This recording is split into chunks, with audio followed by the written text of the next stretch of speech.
When I interviewed David Hampton in Nashville, Tennessee, we were talking, and he just kind of headed down a path, and it was pretty interesting. I wasn't quite sure where he was going at first because he talks about serving, but he's really talking about how vital the worship leader's role is in the lives of the people that you're serving with, the rest of the team, if you will.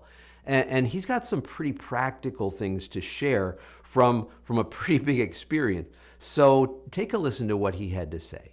I think definitely a worship leader role is really to serve the community, but to serve the people that work with that person, whether he or she's in a position of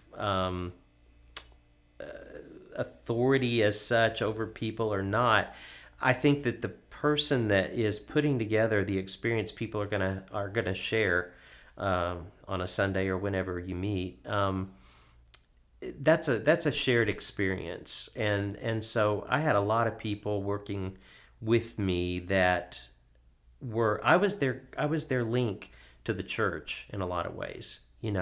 I wasn't a pastoral role on paper because I wasn't ordained, but I certainly worked with them as their point of contact when, they had a crisis or they needed help or the church needed to step in. And I was in the midst of a lot of those kinds of things. And so I think that you have to be aware that people need more from you than you just, getting to exploit their talents.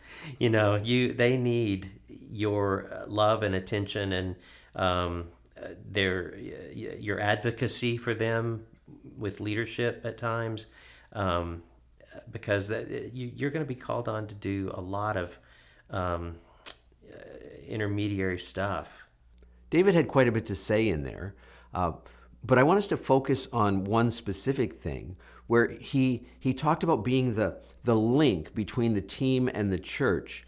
And it's really true. And it doesn't matter whether you're in a big church or a small church, the pastor isn't going to be able to have personal interaction with everybody. It's just not going to happen.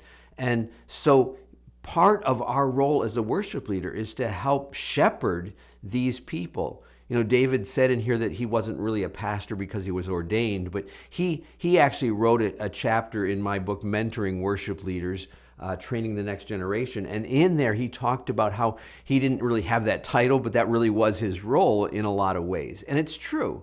And so he talked about being the liaison, the mediator between the church and those people. And I want you to see that that's part of your role. It's just coming to you by default. Maybe you don't want it. That's okay. As a leader, you are helping to guide and take care of these people who are under your leadership. And so at least in part, that is a shepherding role. And I want you to see that very, very clearly.